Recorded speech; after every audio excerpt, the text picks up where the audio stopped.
Olá, meus irmãos e irmãs de Ideal Espírita, vocês amigos e amigas que nos acompanham aqui na página Estação da Luz Espírita, muitíssimo obrigado mesmo pela sua companhia.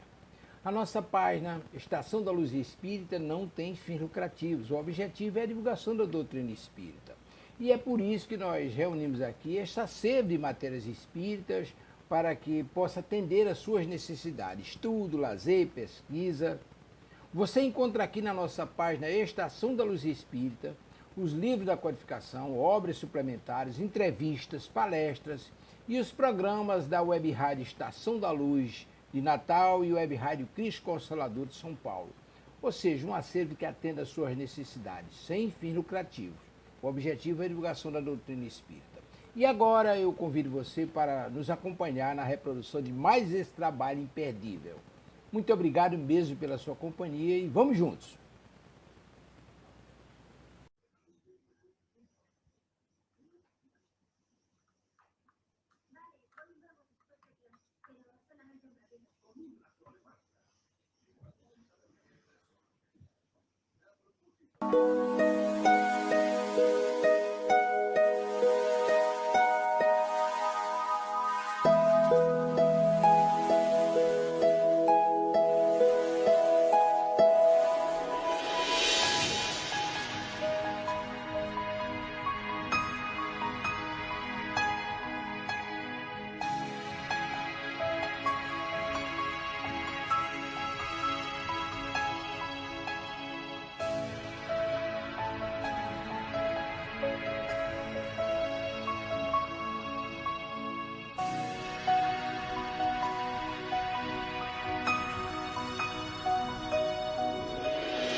Olá, neste sábado, 19 de abril, véspera da Páscoa, do domingo de renascimento, agora 20 horas e 2 minutos em Portugal e para vocês aí no Brasil, 16 horas e 2 minutos. Para os outros países, eu não sei que horas são, porque eu não sei de onde vocês estão nos assistindo ou de onde nos assistirão, porque esse programa é gravado.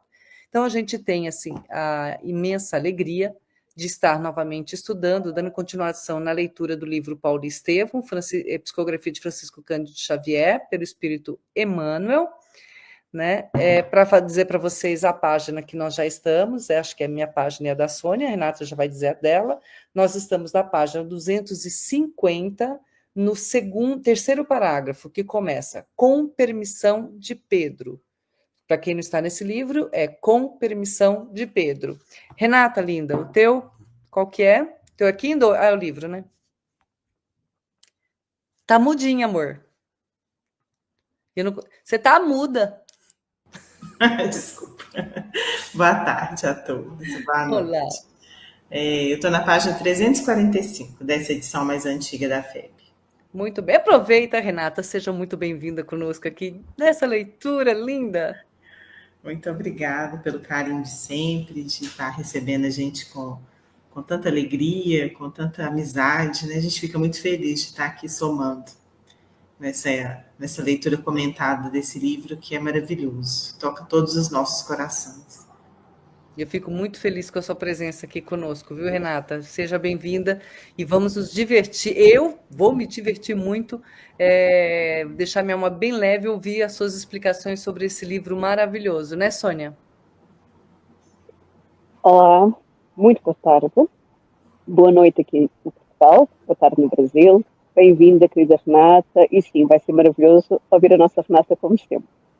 Bem como é sempre maravilhoso ouvir o nosso Glauco, que vai estar connosco para a semana, o marido da nossa Renata, a nossa querida Manuela, a nossa querida Cátia. E que nós possamos hoje ter um programa cheio de amor e relembrando, como estamos na época da Páscoa, para nós cristãos e espíritas, a Páscoa é sinónimo de continuidade da vida, já que Jesus reaparece em espírito, mostrando que nós continuamos a viver eternamente. Então, que nós possamos olhar para um Cristo vivo e para um Cristo de amor. Maravilha. E agora, então, eu vou fazer a nossa oraçãozinha de abertura, pode ser? Então, vamos lá, com uma imagem bem linda. Neste momento, vamos elevar o nosso pensamento, o nosso coração ao Mestre Jesus, nos conectar com nossos amigos espirituais que estão junto conosco aqui durante esse estudo.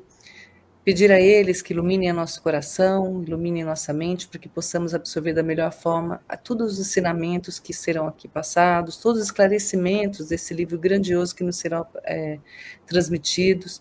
E agradecemos também por mais essa oportunidade de estudo e reflexão. Pedimos que a gente possa manter a sintonia com o bem, vigiar os nossos pensamentos, palavras e ações, e através de tudo aquilo que aprendemos aqui, que possamos colocar em prática durante a nossa semana. Ampara, Senhor, aqueles que podem estar neste momento precisando desses esclarecimentos, do nosso carinho, da nossa alegria, nossa esperança, que eles possam receber todas essas energias que aqui forem manipuladas e encher o coração de paz, alegria, esperança e fé. Que a tua luz, Mestre Jesus, permaneça conosco hoje e sempre. Que assim seja. Pronto, vamos já começar a assistir ouvir e assistir essa delícia de livro.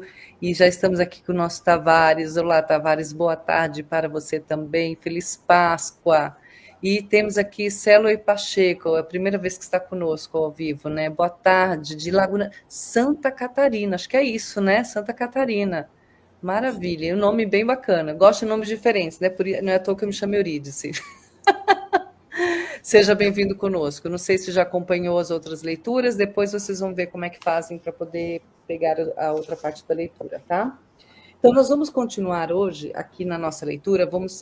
Nós estamos, um pequeno resumo, né? Nós estamos no momento em que Saulo vai de encontro à Casa do Caminho, pedir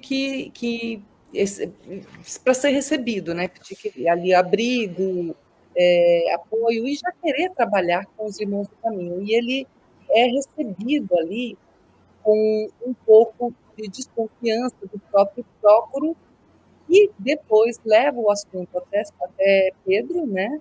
E Pedro chama Tiago, depois eles decidem não deixarem Saulo entrar dentro da Casa do Caminho, porque eles ainda não conhecem essa nova versão de Saulo, né? Eles decidiram entre eles, com a coração, né, e a própria intuição de Pedro, eles decidem, por orientação de Pedro, conversarem entre eles e tomarem uma decisão em conjunto, né, e Pedro ainda lembra, vamos seguir as orientações de Jesus, né, e também ele falava para todos, né, então eles decidem fazer essa reunião. Saulo volta, vai procurar outro lugar, vai dormir, né? Procurar um lugar para dormir, com o coração apertado, porque ele vê a forma como ele foi recebido, mas ele entende por que foi recebido dessa forma. Ao invés de ele ficar se melindrando, etc., me trataram mal, não me receberam, ele entende por quê. Porque, afinal de contas, ele foi o grande perseguidor do caminho, e a última vez que lá esteve foi para levar Estevão preso até ser apedrejado e morto na frente da própria... Quase morreu, né? Na frente da própria irmã Abigail. Alguma coisa a acrescentar? Posso continuar a leitura? Então, vamos lá. Com permissão de Pedro, Tiago iniciou as conversações, manifestando-se contra... desculpa. Tem uma pergunta que a nossa querida Kátia vai responder, né? Kátia não... A louca, né? A Renata vai responder. São muitas mulheres aqui neste programa, que delícia! Eu acabo confundindo tudo. E todas são muito especiais para o meu coração. Deixa eu só colocar aqui. A pergunta, Renata, é esta aqui. Como Paulo se posicionava em relação àqueles que diziam a salvação vem pela fé e os outros que a salvação vem pelas obras? Estar em que carta, capítulo e versículo? Tércio Filho, Guarapari, Brasil. Você está mudinha, Renata. A Renata está achando que a gente lê o lábio. Eu fecho o microfone, que a gente fica com medo de dar algum tipo de interferência, né? Então, assim, a gente vai acompanhando, né, através do livro, a trajetória de vida de Paulo, e é claro que há aí uma transformação. Então, o acesso que a gente tem ao que ele pensa através das cartas, né, é fruto de todos esses labores que ele vai construindo ao longo da sua jornada. E, sem sombra de dúvidas, né, sem fazer, acabando, de certa forma, fazendo um pouco de spoiler, né, quando ele vai começar as suas viagens, né, que vão culminar na fundação das igrejas, ele faz essas viagens, né, justamente para a segunda viagem, né, para levantar fundos para que a igreja de Jerusalém ela se tornasse independente, para que se construíssem oficinas, para que aquelas pessoas, dentro da limitação física que elas tinham, elas pudessem trabalhar de alguma forma para garantir o sustento da igreja, tornando a igreja assim independente do patrocínio dos judeus, para que houvesse uma independência do pensamento cristão até então nascente. Então a gente vai ver que o tempo todo ele é um exemplo máximo ali, né, que a gente tem no livro, de que a fé precisa vir junto com as obras. Todas as cidades onde ele vai, nas suas primeiras viagens e depois nas outras também, ele se faz sustentar pelo próprio trabalho. Então, existe o trabalho da pregação e existe o trabalho dele como tecelão, sustentando toda essa prática. Então, a gente não tem no cristianismo nascente o sacerdócio organizado, como nós temos hoje, em que existem os profissionais da fé, né? Que eles são profissionais mesmo, eles ganham, né? Eles recebem o seu sustento, ele se dá por meio da divulgação, né? Os padres, os pastores, muito embora muitos tenham outras fontes de sustento, eles são vinculados a uma instituição e são remunerados no exercício daquela atividade. Então, esses primeiros cristãos aqui que a gente tem, eles não são, certo? Então, o Paulo, ele dá para a gente um exemplo de que as mãos precisam estar ocupadas, né, para além simplesmente da adoração. A gente tinha aí esses cultos exteriores que Jesus rompeu com eles, que Paulo vai combater durante toda a vida, que era essa fé meramente contemplativa, né?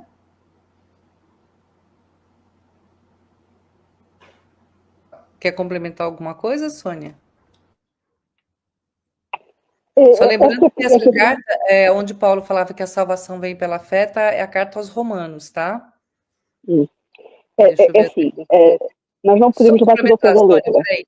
Romanos, Romanos capítulo 3, versículo 28, e também 5, versículo 1.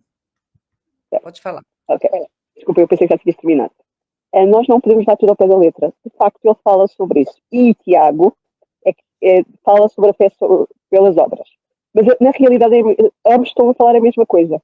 Nós nunca poderemos vivenciar a fé sem sermos úteis uns aos outros, sem obrarmos, no sentido de fazer o bem, de trabalharmos. Nós precisamos de duas asas para podermos voar, a intelectual e a moral. Então, vai ter sempre que ser, falando de uma maneira ou falando de outra, vão ter que sempre estar aliadas, ambas, ou seja, a adoração a Deus tem que estar sempre associada às obras. Portanto, como nós muitas vezes levamos as coisas ao pé da letra e não lemos as entrelinhas, não lemos tudo até ao fim, não compreendemos, não é? Muitas vezes nós só olhamos para aquela parte, esquecemos de ver a vida, como hoje muito bem tratou a nossa Renata da vida do próprio Paulo, para perceber que ele fazia exatamente aquilo que o nosso amigo Tiago colocou pelas palavras dele, está bem? Então, há sempre esta coisa de querer ver se um diz uma coisa, se o outro diz outra. Na realidade, eles falam de formas diferentes, mas no fim vai dar tudo igual. O objetivo é sempre o mesmo. É a gente ter fé, acreditar em Deus e com essa fé agirmos no bem uns com os outros. Desculpa, eu não falei. Quem perguntou foi Tércio Filho, Guarapari, Brasil, né? Então, é uma pergunta bem interessante. Nós estamos fazendo, Tércio, nas terças-feiras, 16 horas horário Brasil, 20 horas horário Portugal, nós estamos fazendo estudo das epístolas. Nós já falamos sobre Romanos, de onde cita a salvação pela fé. Também Efésios se comenta sobre a graça, né? Nós já falamos também sobre Efésios. Então, dá uma pesquisada aqui na Web Rádio Estação da Luz, que tem esse programa, que é o programa Epístolas na Visão Espírita, ok?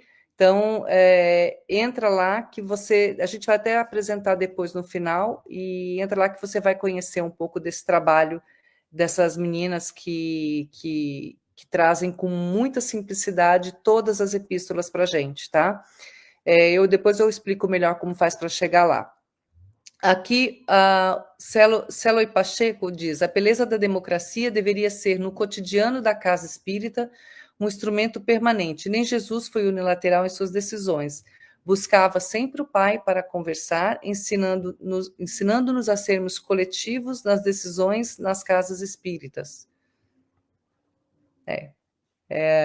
A democracia tem que ser sempre, né? A gente tem que respeitar e se colocar na mesma posição dos outros, nunca acima e nunca abaixo. Nós estamos sempre na mesma posição. O que acontece é que uns já aprenderam algumas coisas, outros aprenderam outras, mas não quer dizer porque eu já aprendi uma que eu não tenho mais nada para aprender. Eu tenho muitas coisas para aprender na vida, por isso que a gente tem esse estudo maravilhoso e a gente traz pessoas que têm esse cabedal aí, bem bacana para nos ensinar, como a nossa Renata Gonçalves, para poder nos auxiliar com o estudo desse livro que vai mostrar exatamente que as melhores decisões são aquelas tomadas com fé e com carinho, com respeito a tudo aquilo que o Mestre Jesus nos ensinou. Posso continuar a leitura agora? Eurico, só Pode. pequeno parênteses aqui em relação à introdução que você fez, né? Vale a gente lembrar que depois da crucificação, né, vocês mencionaram a questão da Páscoa, os discípulos, né, uma parte deles se organizou em Jerusalém, sob recomendação de Jesus, e fundaram a Casa do Caminho. Então, ela foi fundada posteriormente, depois do Pentecostes, né? É possível mapear toda essa fundação da Casa do Caminho através dos livros de Irmão X. Então, eles se organizam, e qual que era o objetivo? Foi a primeira instituição de obra assistencial que se tem notícia. Então, as pessoas, os esquecidos, né, os deserdados, aqueles que estavam à margem do caminho ali na sociedade, que não tinham espaço, eles eram ali acolhidos. Então, eram pessoas que tinham as mais diferentes doenças, pessoas que eram abandonadas pela família, as jovens, né, muitas que iam dar à luz ali, tinham sido abandonadas, então elas eram acolhidas. Tem uma obra, né, do Irmão X que ele fala que eles faziam partos, que eles tinham um orfanato. Então era uma obra assim, de grandes dimensões e que demandava muito trabalho, muito recurso para que ela pudesse estar ali. Então é até essa igreja, né, para não entender assim que é uma igreja no sentido que a gente tem hoje, mas era um misto de escola, de hospital, de asilo, né, de sanatório, tudo ali junto para abrigar as pessoas. Então, é até esse local, mas era também um local de reuniões e de estudos, de reflexão da mensagem de Jesus. É até esse local que Paulo está se dirigindo, um local onde ele já tinha entrado anteriormente, né, como a Euridice lembrou, na condição de perseguidor.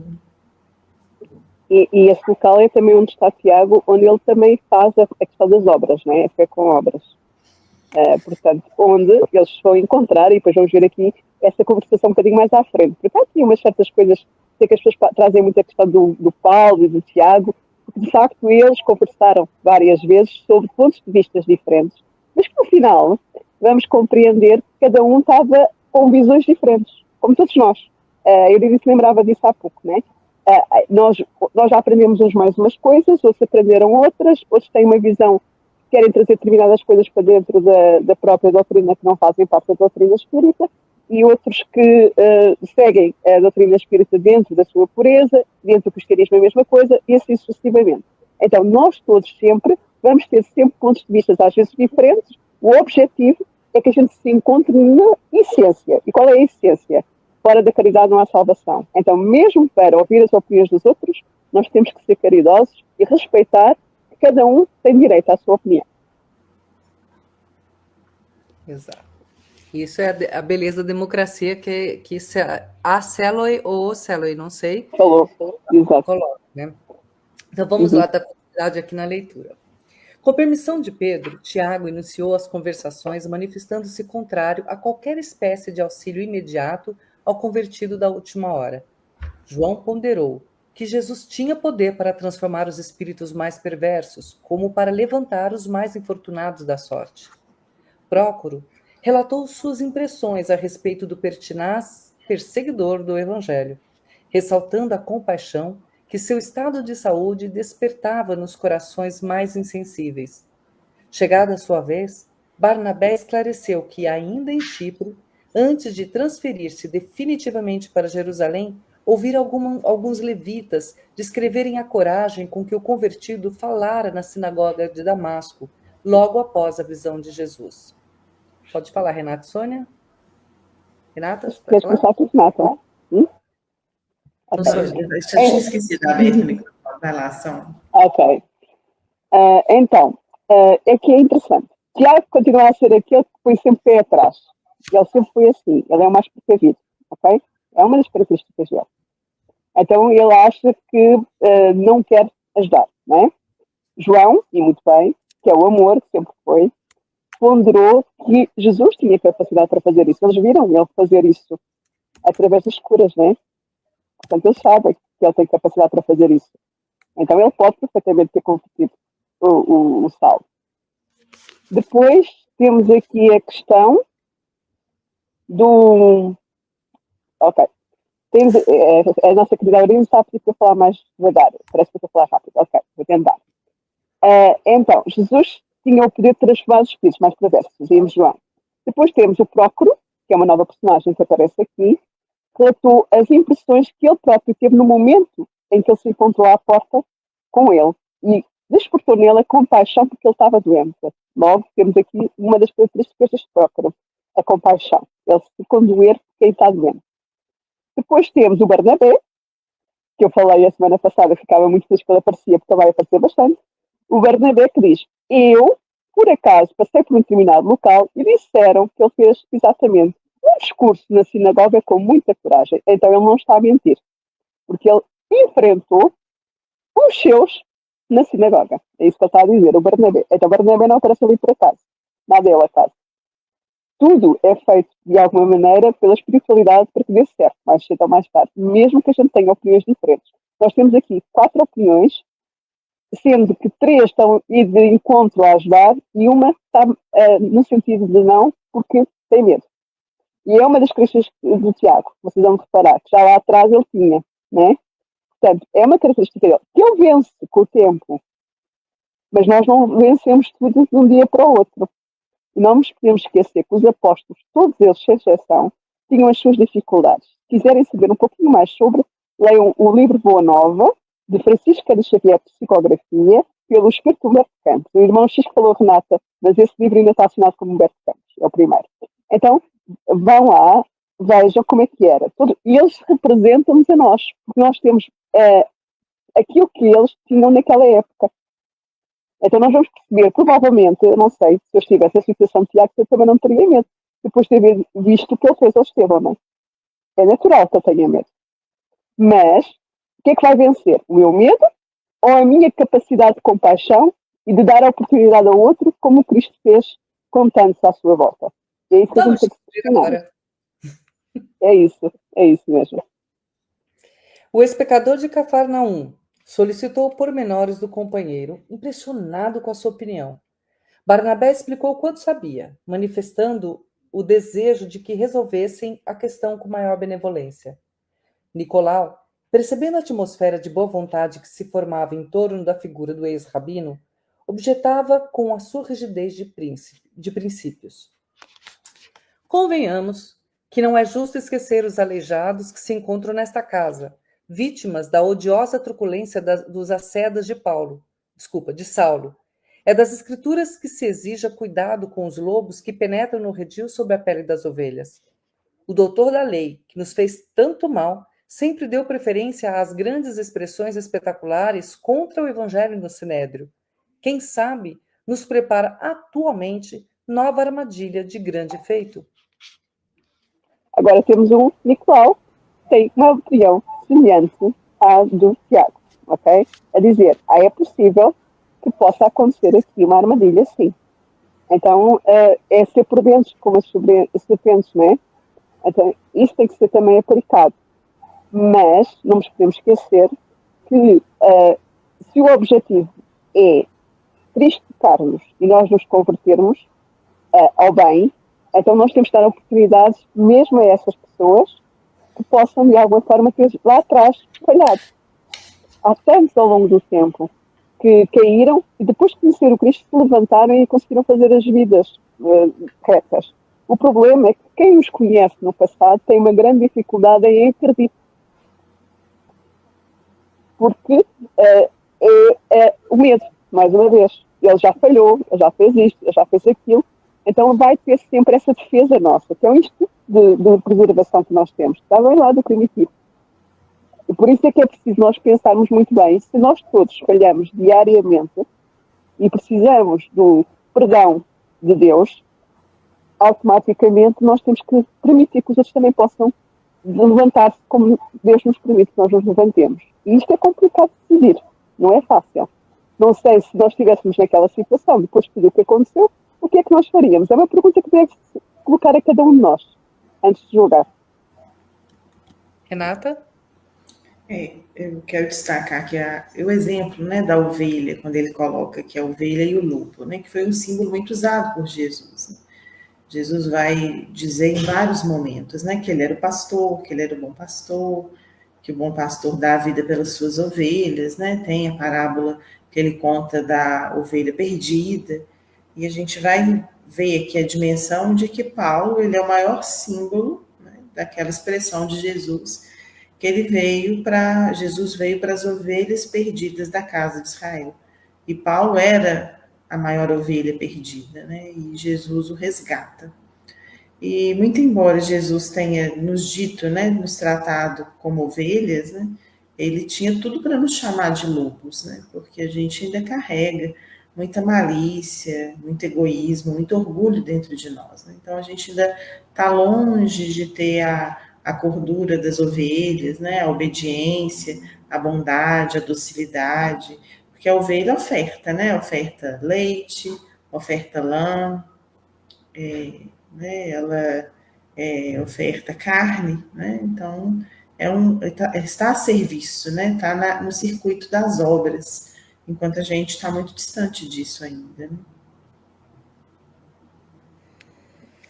A tal pergunta. Você vai falar, Sônia? Eu queria. Eu recentemente vi a conversação de duas meninas que são evangélicas relativamente a defenderem uma menina que teve um passado mais complicado e que se converteu, de alguma forma, a seguir o Cristo. E elas defenderam-nas de comentários de pessoas que achavam que ela não era capaz de se modificar porque ela tinha falhado lá atrás. E ainda hoje em dia isso acontece. E eu achei muito interessante que aquelas duas meninas disseram: eu não fiz o que ela fez, mas eu tenho a certeza que Cristo é capaz de tocar os corações e fazer com que a gente retifique o caminho e vá para o bom caminho. Então, vejam, duas meninas novas que estavam defendendo outra de ataques de pessoas que, de alguma forma, achavam que ela não era capaz de mudar. Nós temos muito este hábito de acharmos que as pessoas não são capazes de mudar. E muitas vezes nós fazemos isso dentro das nossas próprias famílias. Tu não és capaz, tu eras já assim lá atrás, tu aquilo, tu aquele outro, né? Então é muito complicado. Porque depois a pessoa quer começar a mudar e nós mandamos tanto para baixo que é difícil para a pessoa conseguir vencer. É para a gente refletir sobre isso. E também ver aqui este exemplo maravilhoso destas duas meninas. A tal pergunta, o bondoso Barnabé curvou a fronte em silêncio. Pedro notou que a reunião se dividia em dois grupos. De um lado estavam ele e João, chefiando os pareceres favoráveis. Do outro, Tiago e Filipe encabeçavam um movimento contrário. Acolhendo a admoestação de Nicolau, exprimiu-se com brandura. Amigos, antes da enunciação de qualquer ponto de vista pessoal, convira refletirmos na bondade infinita do Mestre. Nos trabalhos de minha vida anteriores ao Pentecostes, confesso que as faltas de toda sorte aparecem no meu caminho de homem frágil e pecador.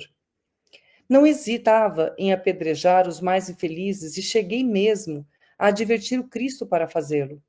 Como sabeis, fui dos que negaram o Senhor na hora extrema. Entretanto, depois que nos chegou o conhecimento pela inspiração celeste, não será justo olvidarmos o Cristo em qualquer iniciativa. Precipitamos pensar que, se Saulo de Tarso procura valer-se de semelhantes expedientes para desferir novos golpes nos servidores do Evangelho, então ele é ainda mais desgraçado que antes, quando nos atormentava abertamente. Sendo, pois, um necessitado, de qualquer modo, não vejo razões para lhe recusarmos bons fraternas. Renata, eu queria que você explicasse para a gente Pentecostes, antes da gente falar do texto.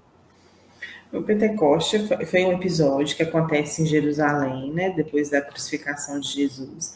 O que acontece? Assim, os discípulos, eles retornam para Cafarnaum, né, porque eles estavam em Jerusalém no momento da crucificação e da aparição de Jesus. Jesus vai aparecer para eles novamente lá em Cafarnaum, né, ele come com eles ali na praia, e eles recebem essa como que uma convocação para retornar a Jerusalém, né? Então, nesse retorno a Jerusalém, eles estão reunidos para falar de Jesus, né, do movimento deles, e acontece a manifestações de efeitos físicos, que são da ordem da mediunidade. Quais são essas manifestações?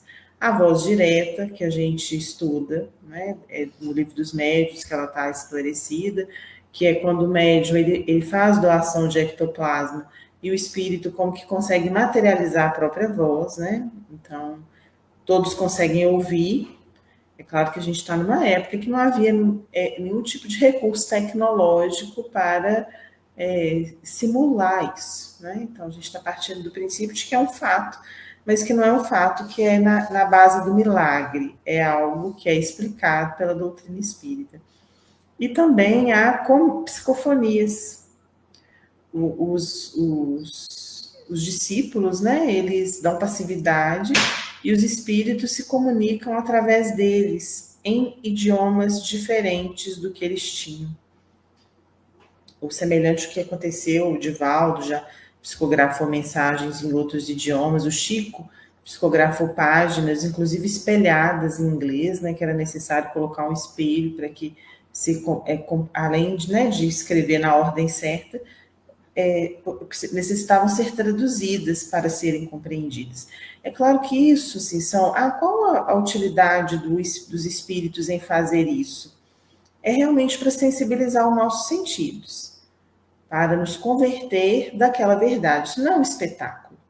Bem, a verdade é, então, que houveram várias comunicações em idiomas que os discípulos não dominavam, de forma que as pessoas presentes, sendo de outras nacionalidades, também puderam compreender o conteúdo daquela mensagem. Então, são as línguas de fogo, as línguas que vêm do céu, eles falaram em línguas, né, como se diz hoje. E a partir daí, né, tem ali, lá no livro de Atos, tem a descrição completa de como que foi o Pentecoste. Maria, inclusive, que estava presente, né, tem essa descrição da presença de Maria ali, e que a partir daí eles entenderam que era Jesus, né, que estava falando. Vamos falar ali da questão do Espírito Santo, que falou através deles. É claro que a doutrina espírita, a gente vai entender que esse Espírito Santo não é a trindade, como a Igreja Católica ela coloca.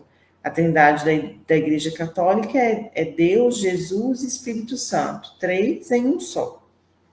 Para nós não é assim, né? A trindade ela é de outra ordem, né? Então a gente tem Deus, Espírito e Matéria, que são Deus o Criador, Espírito e Matéria, os elementos gerais do universo, certo? Então quem é o Espírito Santo para a doutrina espírita?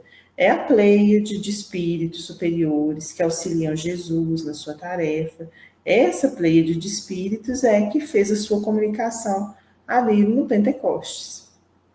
Então, a partir daí, os discípulos, né, de Jesus, os apóstolos, eles têm a sua fé renovada. Então, eles passam a se organizar e a partir daí é que é fundada essa Casa do Caminho de assistência. Eles recebem a orientação de Jesus de não mais se afastarem de Jerusalém, para que o trabalho ali se consolidasse, né? Obrigada. Agora pode começar a discorrer, se quiser fazer algum comentário, e a gente passa para a Sônia sobre este capítulo. A gente tem que, claro que o Pedro está falando aqui da própria exercício da humildade, né? Então, assim, essa semana eu fiz alguns treinamentos de evangelizadores para trabalhar lá no André Luiz, e um deles falou assim para mim, porque a gente não tem espaço para errar, né? Assim, muito tenso. Eu falei, olha, a gente tem espaço para errar. O erro, ele faz parte do nosso crescimento. Faz parte da nossa experiência, que as nossas falhas, elas precisam, a gente primeiro tem que aceitar, né? Então, olha, ou no nosso trabalho, sei lá, você bate um carro, então, todos nós somos passíveis da nossa caminhada de algum tipo de deslize, de falha, a gente tem que ter atenção, tem que ter atenção. Por que eu estou falando isso? Porque, às vezes, a gente encontra com muitas pessoas que estão, assim, em extremo sofrimento por causa da culpa. A culpa, ela é paralisante. Eu não deveria ter feito, não deveria ter escolhido, eu não deveria ter dito isso. E a pessoa se condena ali numa atmosfera vibracional relacionada com a culpa, que é muito tóxica. Então, a gente tem aqui a humildade de Simão Pedro, né, dizendo, olha, eu também errei. Eu estava entre aqueles que apedrejaram Cristo. E a gente vai aprender com a doutrina espírita que o fato de Pedro ter falhado fez com que o coração dele se tornasse mais sensível diante das falhas dos outros. Então, até isso, né, pegando um pouquinho do que a Sônia falou, que nada acontece por acaso, que às vezes a gente só faz a leitura da negação de Pedro de uma maneira assim, muito, muito ruim, né? Mas a gente esquece que o Pai, ele se utiliza de todos os recursos em prol das criaturas, nada está perdido, né? E há também, a gente não pode esquecer que Jesus, ali no horto, ele fala para o Pedro embainhar a espada dele. Embainha a tua espada. Então, a gente vai entender que esse medo de Pedro tinha a ver um pouco com isso, né? Que ele estava ali contendo a impulsividade que foi tão característica dele, né? Se ele tivesse sido impulsivo nessa hora, talvez toda a causa estaria comprometida. Uma coisa que você falou, que isso eu me pego pensando várias vezes nisso, né? Se eu não tivesse passado por algumas dificuldades na minha infância e na minha adolescência, vamos para trás, né? Eu fui jovem há pouco tempo. Se eu não tivesse passado por essas coisas, eu não estaria, primeiro, realmente entendendo outras pessoas, onde dói em outras pessoas algumas coisas, né? E não saberia como ajudar. Se eu não tivesse passado por aquilo, é muito interessante isso que você comentou e relembrar, porque às vezes a gente se apega só naquela dor e fica só nela, mas se você esquece, não esquecer, porque quem esquece tem problema, assim, se você não deixa de vivenciar aquela dor e aquilo fica apenas uma lembrança, você vai se fortalecer mais, né? Então, obrigada por ter lembrado isso. Soninha. Isso vai assim, desculpa. Pode. Não, fala. Mas nas mais diferentes circunstâncias da vida, né? Assim, tem 15 dias, a Marina sofreu uma queda do cavalo na aula, né? Foi um susto. Mas aí foi interessante que hoje ela retornando, né, para a aula, aí ela foi me contar assim, porque aí ela descrevendo, né, que ela fez um movimento com o cavalo, mas de repente ela descreve, né, que ela botou o pé assim, que ela segurou, tipo, eu não vou fazer de novo, né, eu não vou cair de novo. Dessa forma eu não caio mais. Eu tô dando esse exemplo porque ela ficou muito entristecida do tombo, não é para além assim de pensar assim, olha, machuquei, carregava assim um pouco do sentimento assim de, eu fracassei na hora de fazer o movimento, né? Não consegui parar o cavalo, fiz o salto, bem, mas eu disse isso para ela no dia, falei, Marina, esse tombo é crucial, porque a partir de agora você sabe qual movimento você precisa fazer para você não cair mais. Então, a vida da gente, ela é um pouco disso. A gente só tem noção, às vezes, da dimensão do perigo quando a gente enfrenta ele frente a frente, né? E a partir daí você já não faz mais da mesma forma. Né? Uma palavra desferida, algo que a gente age, às vezes, na impulsividade, que tem consequências muito ruins, a gente passa a medir a nossa fala, a nossa expressão, e às vezes é assim, caindo do cavalo mesmo, que a gente aprende, né? O presidente da empresa, de uma das empresas que meu marido trabalhou, ele falava assim, que se ele tivesse que contratar alguém, ele contrataria alguém que já errou, porque dificilmente ele vai repetir. Sim, Sônia? às vezes. Há quem repita os mesmos erros. Portanto, Falei nem dificilmente, não é? sempre. Nunca. Dificilmente, sim. Eu só quis frisar que às vezes, na maior parte das situações, sim. O que é que a gente precisa aqui de compreender também? É que às vezes nós caímos e esforçamos, como está a esforçar o nosso amigo Pedro, para conseguir, portanto, vencer essas partes que ele tinha, né? Que a Renata refrisou, a impulsividade e a questão do medo, né? Todos nós temos medos. Os medos são uma defesa que nós fomos granjeando ao longo do tempo para fazer o quê? Para fazer com que a gente sobrevivesse num mundo hostil, né? Estamos a falar dos povos primitivos. Agora, no tempo atual em que nós estamos, os medos muitas vezes nos entravam ao ponto de nós não vivermos. E não pode ser. Nós não podemos ter medo de errar. Nós temos que fazer as coisas e aprender. É isso que faz parte. Por exemplo, vocês deram um exemplo da profissional. Eu vou dar um exemplo profissional informático. Se a pessoa que programar não falhar, ela nunca vai conseguir programar na vida. É preciso fazer isso. Agora, o que é que a gente tem que fazer? É aprender se a gente cai e levantarmos mais fortalecidos, com mais força. Então nós precisamos de vencer os nossos entraves. E as vozes que nós muitas vezes ouvimos na nossa consciência a dizer que tu não és capaz, tu não tens possibilidade de vencer, tu aquilo. E essas vozes não são só da nossa própria cabeça interior, né, dos erros que já cometemos no passado, também é das vozes do plano espiritual que querem que a gente não siga para a frente, mas também daqueles que convivem connosco. Aqueles que nos dizem que nós não somos capazes. Nós não temos capacidade de, porque já falhámos, então não voltamos a conseguir fazer, não é verdade? Então, nós precisamos muito de vencer essa parte e, principalmente, também vencer essa nossa capacidade de dizer isso aos outros. Da mesma forma que nós ouvimos que nós não somos capazes, nós dizemos isso aos outros que se cruzam connosco. E nós não podemos fazer isso, porque isso entrava o nosso crescimento. A gente pode, sim, aconselhar, se nós vimos que a pessoa está aí por um caminho, talvez seja equivocado, mas não podemos dizer que ela não é capaz de vencer-se a si própria. Todos nós conseguimos. O mestre disse-nos isto. Eu venci o mundo. Vós também podeis o fazer. Então nós podemos vencer-nos sempre. E queria só aqui frisar mais uma coisa. O que eu acho bonito do nosso amigo Pedro é que ele foi avisado por Jesus que ele ia cair. E no momento, há uma passagem que também vem na bibliografia espírita, eu não me estou a lembrar agora do livro, se tu te lembraste, Renata, diz-me, eu não tenho a certeza onde é que é, em que há uma parte em que ele nega, está a cantar o galo à terceira vez, como Jesus lhe tinha dito, a terceira vez que ele nega, e o galo canta, ele olha para Jesus que está preso, ele está ao longe a observá-lo, e Jesus olha para os olhos dele. Esse momento em que Jesus olha para os olhos dele, é Jesus a comunicar mentalmente com ele, a dizer: tu és capaz de te levantar. Não é por acaso que eles se olham um no outro. Jesus inspirou a dizer: tu és capaz de te levantar. Ok? E ele depois fala: eu só percebi que isso era possível depois do Pentecostes, não é? Ele diz aí. É interessante. Nós estamos no Boa Nova, né? No Boa Nova tem um capítulo que chama A Negação de Pedro. Eu não tinha a certeza que era boa nova, por isso eu queria ser. Não quis estar a dizer. Obrigada, querida Renata. Isso é que é trabalho em equipe. Percebendo que Tiago preparava-se para defender o parecer de Nicolau, Simão Pedro continuou, depois de ligeira pausa. Nosso irmão acaba de referir-se ao símbolo do lobo que surge no redil com a pele das ovelhas generosas e humildes. Concordo com essa expressão de zelo. Também eu não pude acolher Saulo quando hoje nos bateu à porta, atento à responsabilidade que me foi confiada. Nada quis decidir sem o vosso concurso.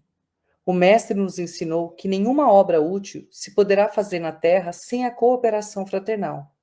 Mas aproveitando o parecer enunciado, examinemos com sinceridade o problema imprevisto. Em verdade, Jesus recomendou nos acautelássemos contra o fermento dos fariseus, esclarecendo que o discípulo deverá possuir consigo a doçura das pombas e a prudência das serpentes. Convenhamos que, de fato, Saulo de Tarso possa ser o lobo simbólico. Ainda aí, Após esse conhecimento hipotético, teríamos profunda questão a resolver. Se estamos em uma tarefa de paz e de amor, que fazer com o lobo depois da necessária identificação? Matar? Sabemos que isso não entra em nossa linha de conta. Não seria mais razoável refletir nas possibilidades da domesticação? Conhecemos homens rudes que conseguem dominar cães ferozes. Onde estaria, pois, o espírito que Jesus nos legou com o sagrado patrimônio, se por temores mesquinhos deixássemos de praticar o bem? Eu acho isto tão lindo. É maravilhoso esta reflexão do Pedro. A idade também ajuda, né? O que ele já passou, o que ele vivenciou, ele precisava se levantar, mas ele tem um entendimento real, né? De como Cristo lhes ensinou. Entrou dentro dele. É tão lindo de se ver. As pessoas, quando olham para a negação, pensavam que ele não ia conseguir. Mas não, entrou. Ele está a dizer, mesmo que seja um lobo, é possível domesticar. Jesus ensinou-nos que isso é possível. E existem também exemplos na Terra de homens que domesticam cães ferozes. Então, se os animais podem ser domesticados, nós também podemos ser. E, de facto, podemos ser pelo quê? Por aquilo que ele fala aqui. Pelo amor. Domesticar pelo amor, pela compaixão, pela tolerância, por dar a mão, por levantar. Eu recordo-me sempre de uma história da Segunda Guerra Mundial que profundamente me tocou e foi de Divaldo Pereira Franco, que agora está precisando das nossas orações. Devagar. Tá. Foi Divaldo Pereira Franco, que agora está a precisar das nossas orações, que contou numa palestra que eu escutei aqui em Portugal. E eu quero, neste momento, aproveitar para agradecer ao Divaldo Pereira Franco por todo o trabalho que ele fez pelo movimento espírita no mundo inteiro e aqui em Portugal também. Ele ter vindo cá foi muito útil para nós, para as criações de várias casas espíritas. Então, nós estamos ligados da mesma forma que a literatura das psicografias de Francisco de Xavier fez maravilhas nas nossas vidas aqui também em Portugal. Então, graças a estes dois espíritos. E queria também dizer o seguinte, que é a história em que é um senhor que passava por um senhor que era alemão e que lhe cumprimentava sempre. O senhor que passava pelo alemão era judeu. Só que o senhor alemão era de uma facção que não gostava dos judeus. E ainda não tinha sido implantado a questão do Hitler. Okay? Mas estava naquela época.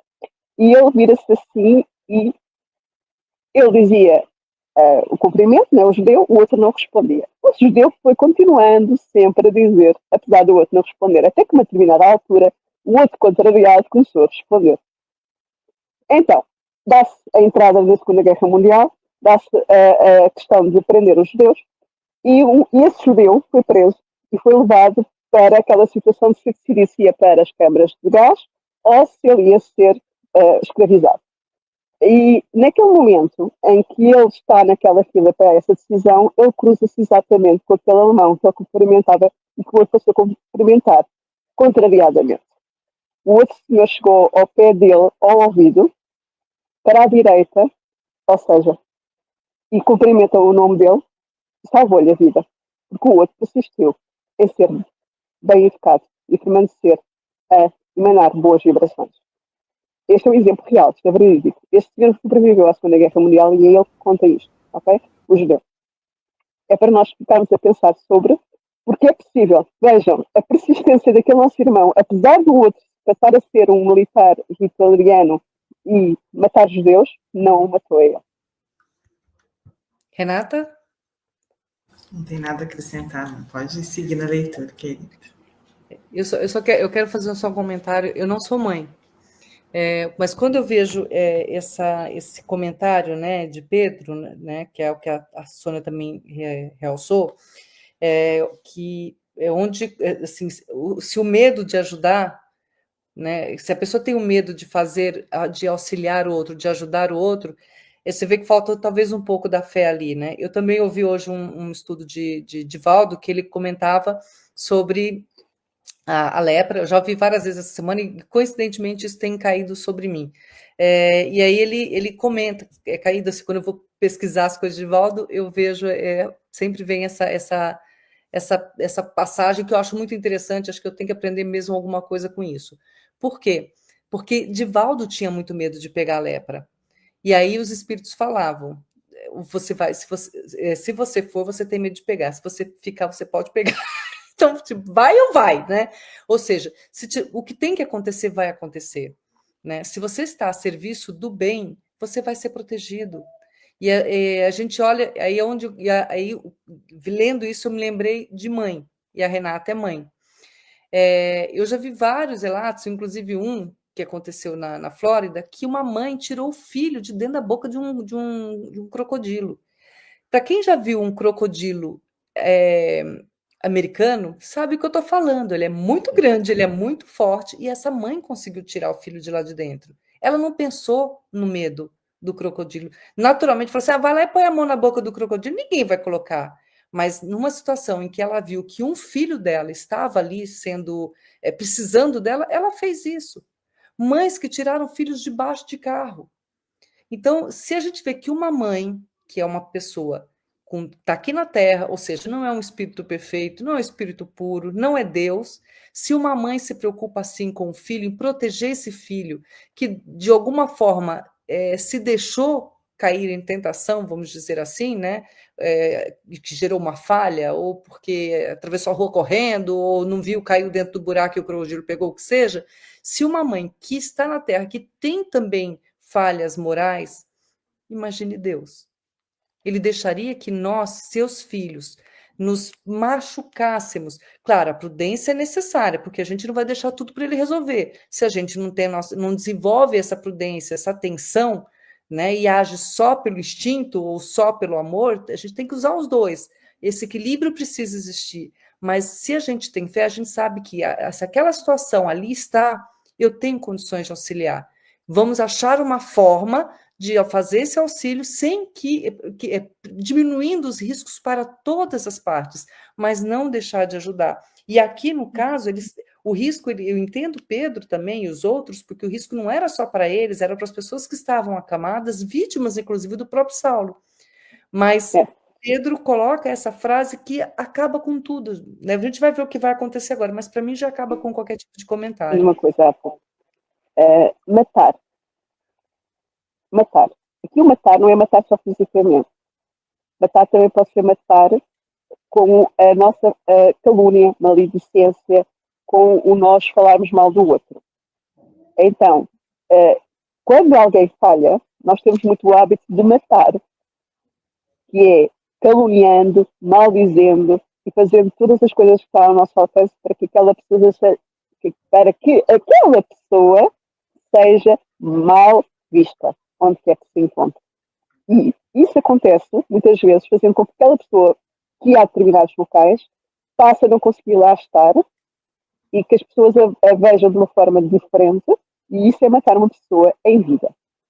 Isso. Nós precisamos de compreender a gravidade disso, ok? Nós temos que aprender a não caluniar os outros, a não maldizer e a não espalhar isso nas redes sociais, a não fazer likes, nem fazer partilhas, porque isso mata mesmo. Há pessoas que acabam por tirar a sua própria vida porque foram de tal maneira humilhadas com esse tipo de comentários que elas não aguentaram. E isso também é algo que a gente vai ter que dar contas mais cedo ou mais tarde. Isso. Renata, tem umas perguntas aqui que a Maria Clara Silva faz. Bem-vinda, Maria Clara. Vou te colocar para responder aqui, tá bom? A pergunta é, a primeira: Paulo era mais conciliador, mais combativo, mais disciplinador, mais apaziguador. Eram tudo isso dependendo de cada caso? Bem, ele era um homem para sua época, né? É importante a gente não deixar de pensar isso, né? Então, não tem como a gente avaliar ele em relação às exigências que se tem hoje para um homem moderno, tá certo? Então, mas ele era um homem moderno para a sua época, certo? Então, ele era alguém que estava ali rompendo padrões, né? Ele era um partidão, né? Era um desejo, assim, de muitas mulheres. E apesar de ser um homem da sua época, ele se guardava, né? O livro, ele menciona isso, que ele se guardava para a esposa, para o casamento, né? Ele zelava por isso. Então, ele trazia o coração imaculado em relação a prazeres ou a desfrutar de coisas que eram comuns aos jovens, né, como são hoje, e também o eram para os jovens da sua época. Então, assim, ele foi duro quando ele precisou ser duro, né?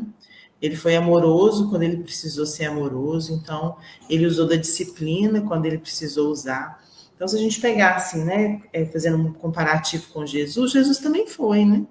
Jesus, ele falou, deixai vir as minhas criancinhas, colocou as crianças no colo, crianças que na época não tinham espaço. Hoje, criança às vezes não tem espaço, né?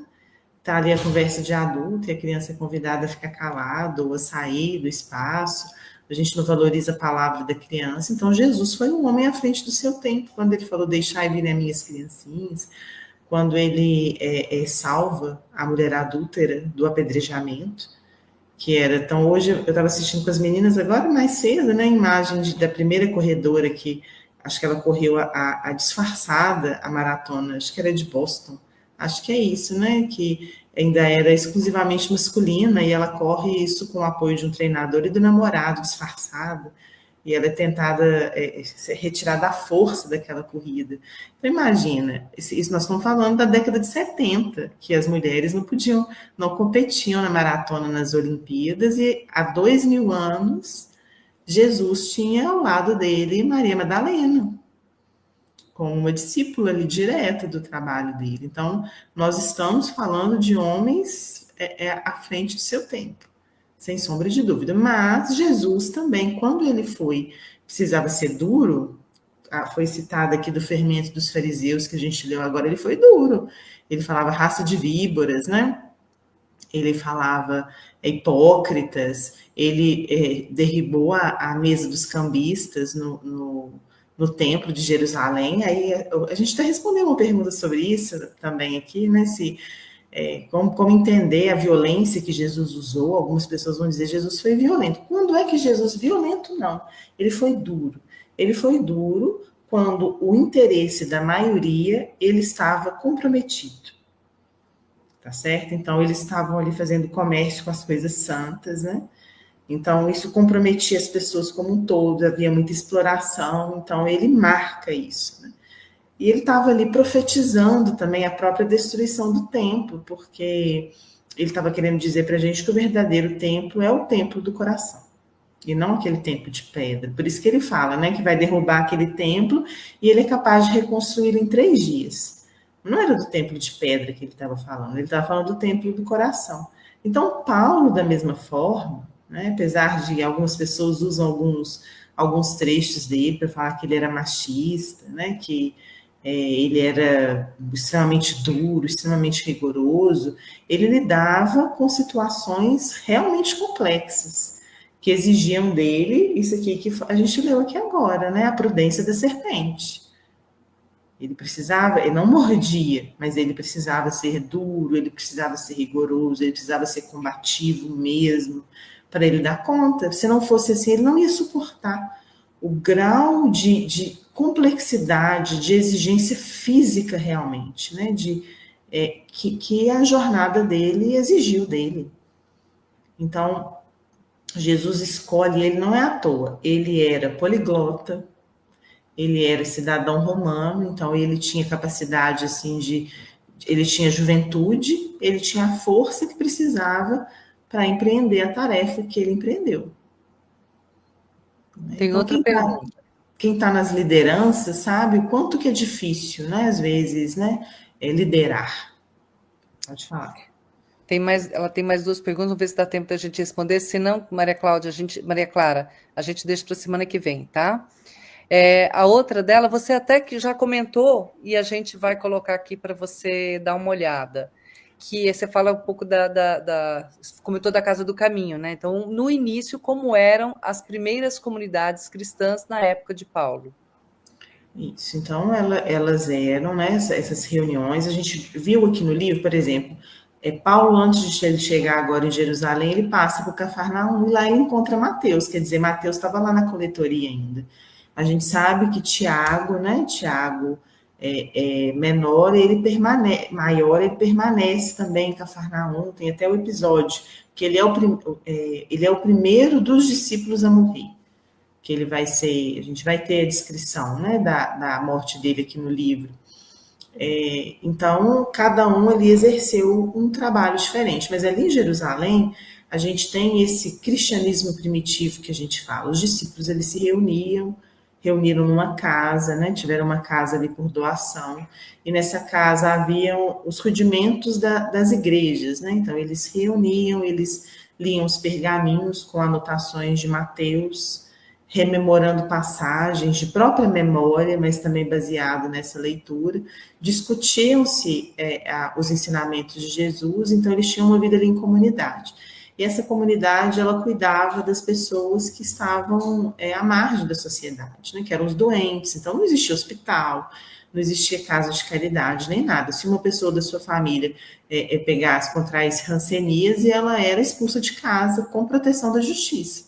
Era um recurso de saúde pública que essa pessoa fosse retirada. Não importasse se foi seu pai, o tanto que ele fez, os filhos juntavam e punham o pai para fora de casa.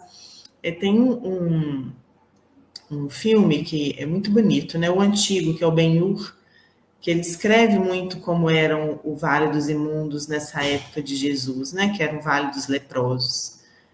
Vale a pena assistir, né? Como uma informação não recente, mas o antigo, que a gente vai ver que tem muita similaridade, inclusive, com a história do Estevão, né?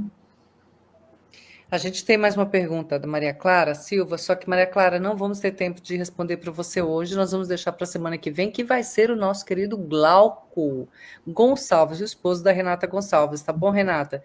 Tem a ver ainda com o teu tema, mas é que realmente não vai dar tempo, a gente já está em cima da hora, então eu vou...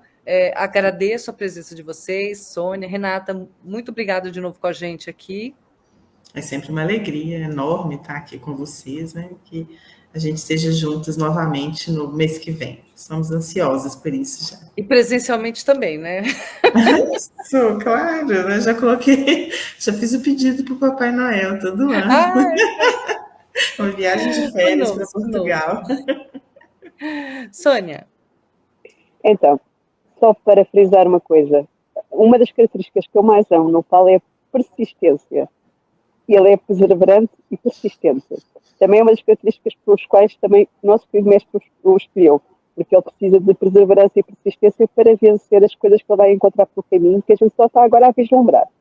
Então, é pensarmos que aquilo que muitas vezes nós achamos que é uma coisa má, quando é focado no mal, quando passa a ser focado para o bem, passa a ser uma coisa útil. Nenhuma coisa é má, só passa a ser má se nós usamos mal. Está bem? É só isto. Muito obrigada, querida Renata, e obrigada, querida Eurice, e obrigada a todos que estiveram desse lado. Maravilha. E agora a gente vou dar os recadinhos para nossa querida, o nosso querido Celo e Pacheco. Esse recadinho é para você ver. Nós estamos. Cadê? Aqui. Tá aqui. Na semana que vem nós teremos. Na terça-feira, nós teremos a Visão Espírita Epístola aos Coríntios. Sônia, não está o cartaz aqui do Paulo Estevam. Você tem ele fácil para inserir? Por não favor? Tenho, querida. Eu não tenho, por isso que eu não coloquei. Ok, então eu vou baixar aqui então, tá? Mas aqui nós temos na Epístola Visão Espírita, onde a gente faz o estudo das epístolas segundo a visão espírita, e esse trabalho é um trabalho que foi desenvolvido pela Kátia, com a parceria da Sandra Boari, da Luísa Assunção e da Sonja Lobo. É um trabalho muito lindo, que a gente tem assim a honra de participar de camarote, né, Sônia? Eu e você nesse trabalho maravilhoso, né? Sim, é verdade. E há uma coisa muito interessante neste estudo que tu fizeste no início. Uma daquelas questões que nós falámos, a questão das obras, a fé com obras ou a fé que salva, nós temos isso também explicado mesmo naquela parte dos romanos. A Cátia falou sobre isso na época. Vale a pena mesmo escutar. Exato. Então, a gente tem, enquanto eu falo com vocês, eu estou pegando aqui o cartaz, tá? Deixa eu colocar aqui este. 2. Então, a gente tem, vocês conseguem acompanhar esse estudo olhando aqui, que é toda terça-feira, Brasil, 16 horas, Portugal, 20 horas, tá? Quando a gente, dependendo do lugar que você está assistindo, obviamente, o seu horário vai ser outro. O que a gente faz aqui? Vocês conseguem assistir ao vivo através do YouTube, pela Estação da Luz Tavares, ou pelo Facebook, Web Rádio Estacão da Luz RN. Consegue ao vivo, mas esses programas são gravados, vão ficar aqui conosco, com vocês, através, se entrarem na Web Rádio, no canal da Web Rádio Estação da Luz, tanto pelo YouTube quanto pelo Facebook, vocês vão em vídeos e lá digitam o nome do programa que querem assistir, Epístolas, Visão Espírita, ou para quem vai assistir, quer assistir as outras gravações do Paulo Estevão, é só digitar aqui Paulo e Estevão, tá? Que vocês vão cair em ordem cronológica e consegue assistir desde o primeiro capítulo, desde do primeiro estudo ainda do livro, ok? E também de todas as epístolas que já foram passadas, sempre em ordem cronológica. É perfeitinho, dá para acompanhar direitinho. Então, como eu falei aqui, no sábado que vem também nós temos a continuação da leitura do livro, e quem vai estar conosco é o Glauco Gonçalves, no dia 26 de abril, que também consegue assistir ao vivo pelo mesmo canal. O importante é, nós vamos estar todo mundo juntos, no presente, no futuro, e o que a gente pede, divulgue esse trabalho para que outras pessoas possam estar acessando também, né? Que, se vocês acharem, obviamente, que é de importância, para sua casa espírita, para qualquer amigo que seja independente da religião, porque Saulo de Tarso não era espírita, não era católico, não era crente, não era muçulmano, ele era um cristão. Então, Cristo, estando dentro das religiões, vale estudar esse livro, nem que seja como um romance, porque até agora o que a gente está aprendendo não é como ser um bom médium, não é como ser um bom espírita, não é como ser um bom católico ou evangélico, a gente está aprendendo como ser um bom ser humano, tá bom? Então, olha, é uma delícia estar com vocês, muito, muito, muito obrigada, Renata, de novo, por estar conosco, Sônia também, e esperamos vocês no próximo sábado, aqui, dando continuidade a esse livro maravilhoso que tem mudado muito a minha vida. A minha gratidão a vocês também por estarem conosco, as pessoas que nos acompanham ao vivo, as pessoas que nos acompanham gravado. O importante é que estarem participando desse estudo e seguem o meu carinho, e as minhas orações vão para que a sua casa seja tão iluminada, assim como quero que a minha também seja, tá bom? Renata, um abraço bem grande para a família inteira, Sônia também, um abraço bem grande para você e sua mãe, fiquem todos com muita alegria, e eu vou fazer nossa oraçãozinha de encerramento para poder terminarmos com chave de ouro, tá bom? Deixa eu só colocar aquela imagem linda. E agora, já que a gente está falando de um Jesus, né? Vamos colocar essa imagem maravilhosa dele, que é uma narração, é um estudo do ChatGPT para a carta de Publius Lentulus, narrando Jesus Cristo. Mestre Jesus, mais uma vez finalizamos o nosso estudo, agradecendo a oportunidade de estarmos contigo, aprendendo a como nos transformarmos na nossa fé, na graça de Deus, como praticarmos o bem ao próximo e a nós mesmos. Mestre Jesus, sabemos que não esquece de nós, que está ao nosso lado em todos os momentos de alegria e de tristeza, nos auxiliando nos nossos próximos passos, mas pedimos, Mestre, que nos lembre o caminho que realmente devemos seguir, a porta que devemos entrar, que possamos estar um dia junto contigo, nesses mundos muito, muito, muito felizes, onde todos aqueles a quem amamos já estarão lá. Esteja conosco, Mestre Jesus, durante essa semana, que possamos em cada segundo de nossa jornada lembrarmos de Ti, perguntarmos como agiria o Mestre Jesus e tentarmos fazer pelo menos um pouquinho daquilo que nos mostraste quando aqui esteve. Por isso foi, é e será o nosso grande Mestre. Uma boa semana para todos e até a semana que vem.